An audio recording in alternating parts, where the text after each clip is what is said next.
Muito boa noite, minha gente.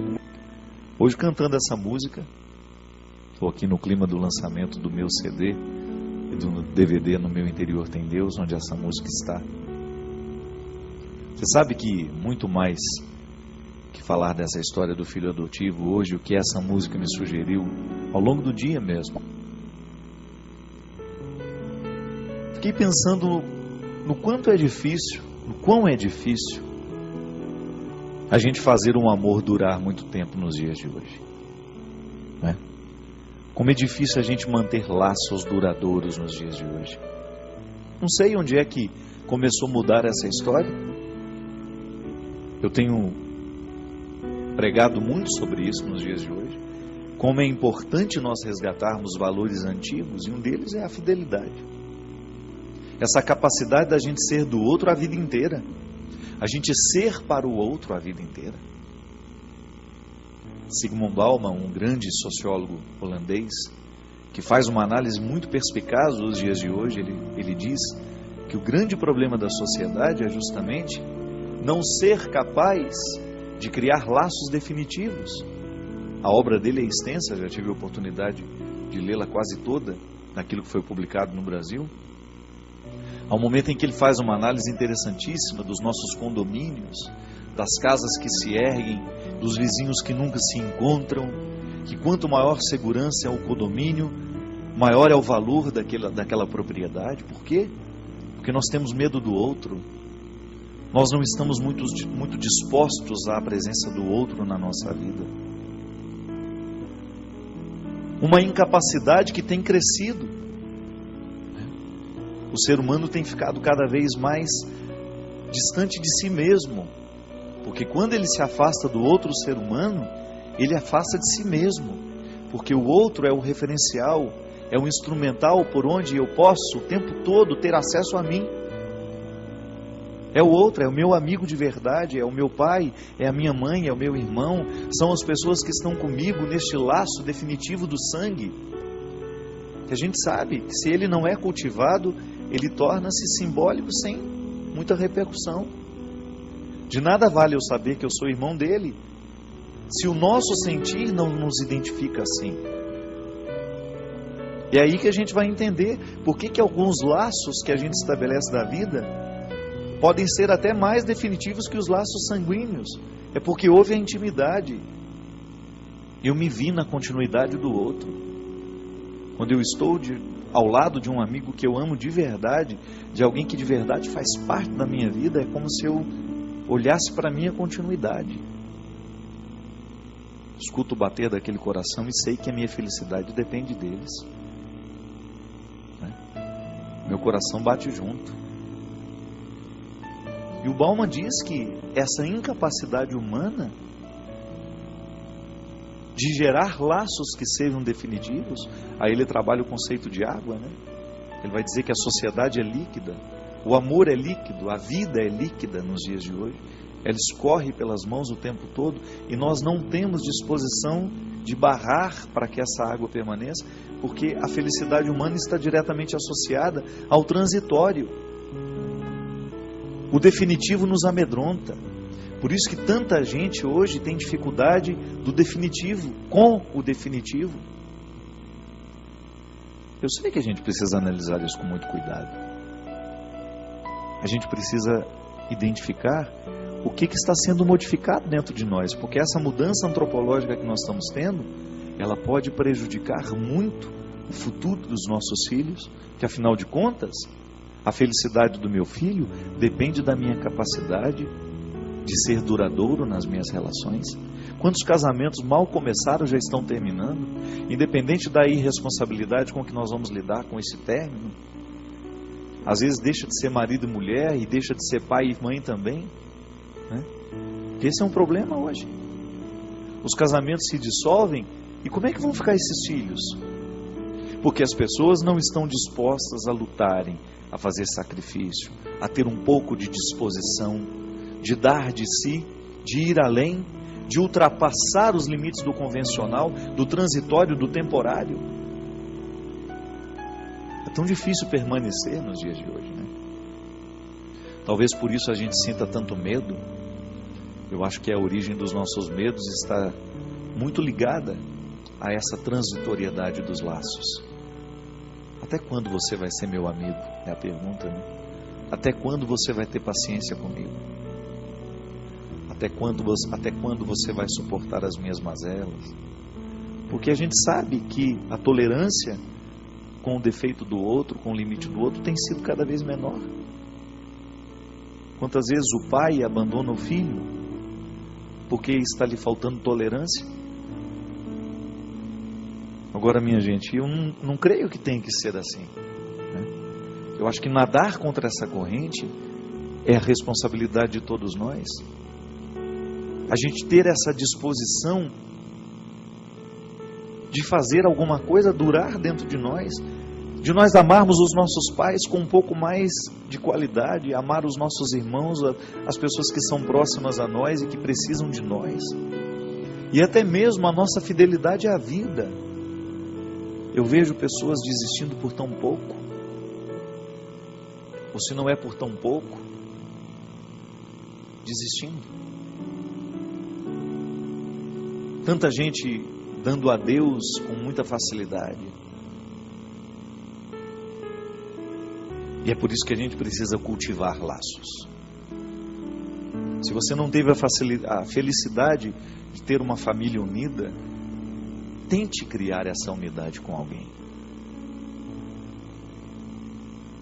Grupos de amigos, né? Grupos de amigos funcionam assim, como um lugar onde a gente se sente menos órfão. Hoje eu escrevi isso a alguém, que quando a gente encontra alguém que tem sentimentos parecidos com o nosso, ou que seja capaz de identificar um pouco a nossa alma, de nos ver para além das aparências, a gente se sente menos sozinho nessa vida.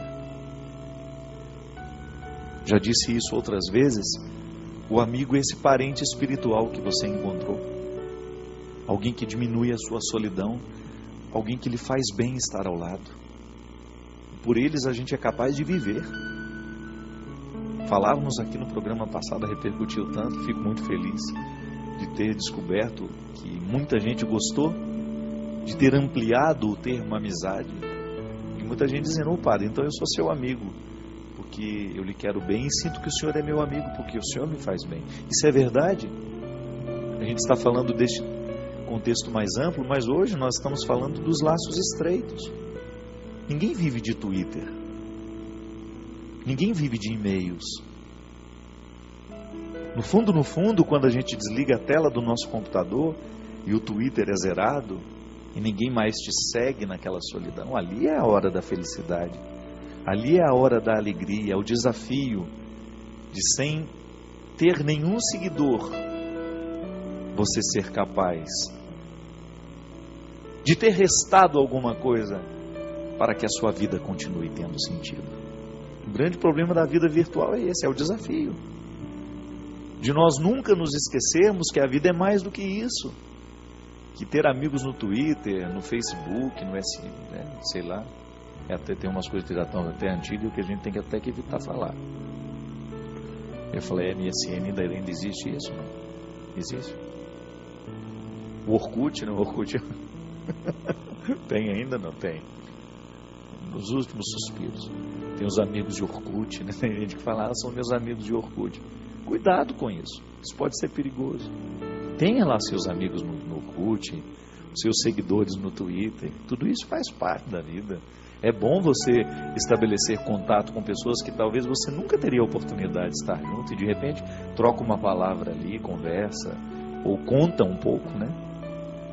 Mas não se esqueça que quando você desliga aquela tela, é que a sua vida verdadeiramente vai contar tudo.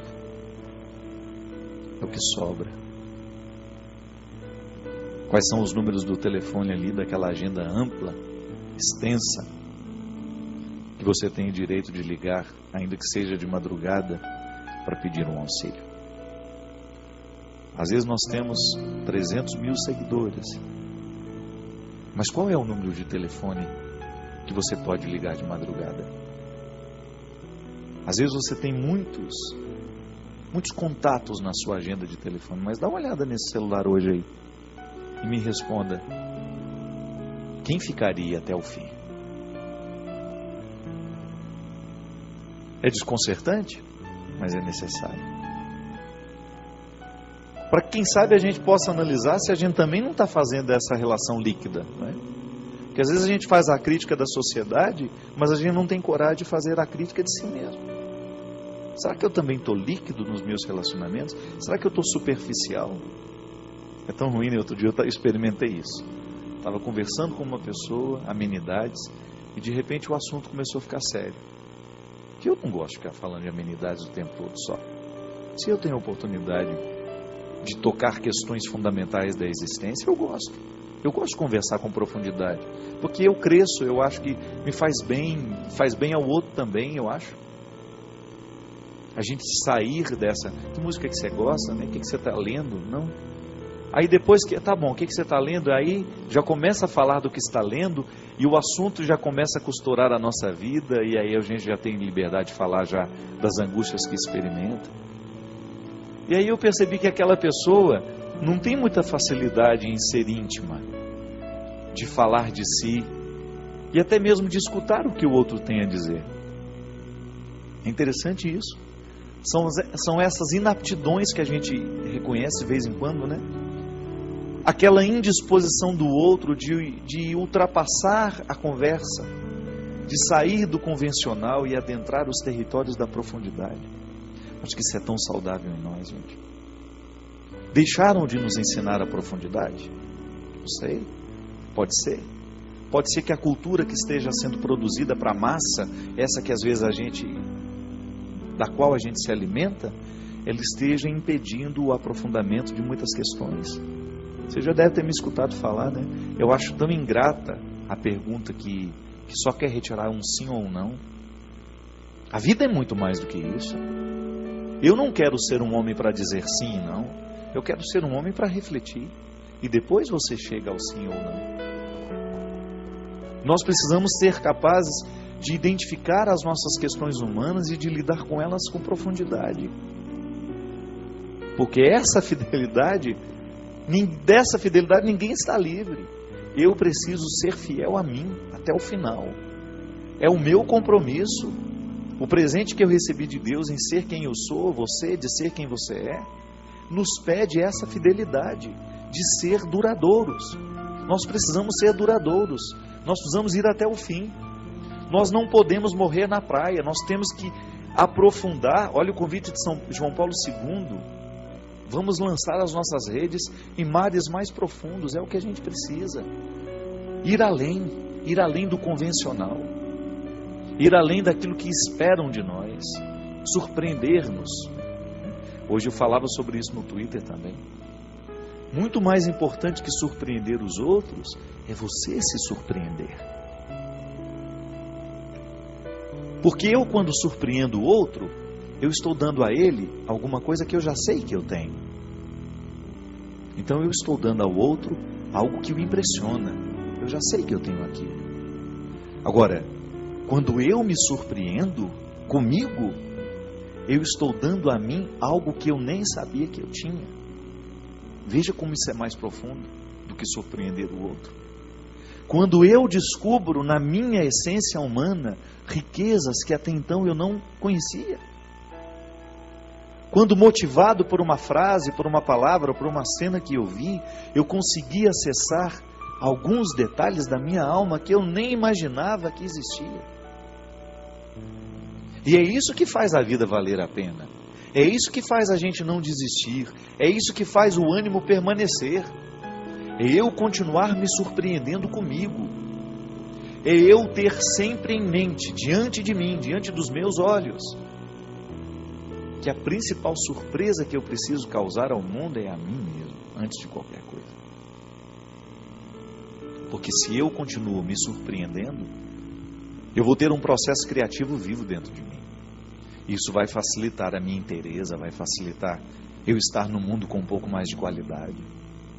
Aí surpreender o outro é só um detalhe. Não é assim do artista que você gosta? Sempre que ele vai lançar um trabalho, você não espera surpreender-se? Eu quero a novidade daquele artista, né? E ao artista cabe esse fardo, não é brincadeira, né? Você vê lá um Chico Buarque, depois de não sei quantos anos de carreira, ainda nos surpreender com suas frases, com suas construções perfeitas, bem elaboradas, inteligentes. Estava vendo uma entrevista da Gal Costa e do Caetano Veloso, dois grandes mestres da música popular brasileira, essa semana no Jô Soares. E eles lá lançando um trabalho novo e ao mesmo tempo quase que tendo que dar satisfações da novidade que está apresentando no trabalho. Eu vi o fardo do artista, né? De ele surpreender depois de 50 anos de trabalho. É duro surpreender o outro, né? Mas o que faz o artista manter-se vivo? É ele identificar que dentro dele ainda existem reservas de arte, que ele não explorou tudo ainda. Mas onde é que acontece a morte do artista? Quando ele vive para surpreender o outro. Aí ele corre o risco de começar a fazer o que ele não gosta só para surpreender o outro. Aí ele começa a morrer aos poucos, ele perde a alegria. Por isso que eu admiro aquele que é capaz de manter-se fiel a si mesmo. Ser fiel a si mesmo é muito difícil, minha gente. Veja isso na política. É o que eu peço pelos meus irmãos, companheiros e amigos de verdade que entraram na política. Eu sempre digo a eles. Já disse isso ao Eros, já disse ao Gabriel Chalita. Neste mundo de tanta perdição, sejam fiéis ao caráter que vocês receberam dos pais de vocês. Porque é o desafio. Ser fiel a si mesmo, neste contexto onde tantas vezes nós somos jogados, quase que sequestrados. Você? Quantas coisas na sua vida podem dar errado se você não for fiel a você? Se você não levar até o fim esse compromisso de qualificar cada vez mais a sua existência. De você não ficar preocupado em surpreender-se o outro, mas antes de qualquer coisa, viver essa doce satisfação e amarga também, porque nada é só bom. Em algum momento você vai ter que experimentar o avesso. Já dizia o mestre Caetano Veloso, cada um sabe a dor e a delícia de ser o que é. Então você manter-se fiel a isso. E sentir que Deus age neste centro, neste núcleo, que faz ser quem você é. É ali que Deus age. Deus age na nossa essência, para que depois os acidentes já possam estar transformados. Porque se Deus mexe no essencial, o acidental vai estar naturalmente transformado. Você surpreender-se, descobrir que apesar de já cansado de ter lutado tanto, ainda existe vida dentro de você. O Natal é isso. O Natal é a gente dar à alma o direito de sentir-se recém-nascida. Já vivi tantos natais, estou com 40 anos. 40 anos celebrando o Natal. Os primeiros nem sem consciência nenhuma disso. Mas 35 deles, 37, não, menos, né? 33 anos, digamos assim, pegar a idade da razão, 7 anos, 33 natais eu já tinha consciência que naquele presépio eu tinha direito de nascer de novo. E eu me surpreendia com isso. Aliás, eu sempre peço a Deus a graça de nunca perder o encanto pela vida. Por isso que eu nem posso beber. Se eu beber, eu acho que eu não sirvo para nada, que eu já vivo embriagado. Embriagado de sonhos, de emoções. Eu sou um homem, tenho a graça de dizer isso. A vida não passa por acaso aqui, não. Sou intenso. Sofro demais, me alegro demais, sinto raiva demais, sinto alegria demais. Tudo aqui em excesso. É a vida, eu estou embriagado. Então, se eu começar a beber, se eu começar a fumar, ninguém vai dar conta. Estou embriagado pela vida. Isso para mim é uma satisfação. E neste Natal eu não quero outra coisa senão renovar naquele presépio, naquela manjedoura, a oportunidade de nascer de novo. Eu quero ser recém-nascido. Quero surpreender-me. Quero viver o meu dia, a minha vida como se fosse tudo uma surpresa. Olhar para tudo aquilo que Deus colocou dentro de mim e surpreender-me com a alegria que é própria dele, mas com a profundidade de não ser um ser humano raso. Não quero, não precisamos mais, já temos demais. De fazer a nossa vida valer a pena. Pode ser que você hoje esteja angustiado, esteja deprimido, entristecido. Por esse motivo, você deixou de se surpreender. Você começou a viver para surpreender o outro. Você perdeu de vista o foco. Começou a viver para fora e esqueceu que quem não vive para dentro, antes de qualquer coisa, não tem condições de viver para ninguém. É como o amor. Se a gente não se ama, se a gente não se cuida, nós não seremos capazes de amar nem cuidar do outro.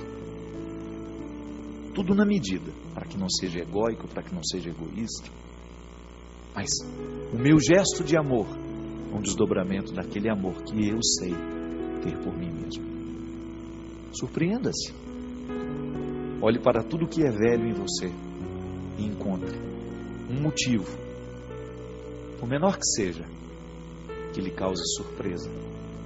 E faça deste motivo, desta surpresa pequena, um motivo para recomeçar, para ir além. Nós vamos para um rápido intervalo e a gente volta já já com o programa Direção Espiritual.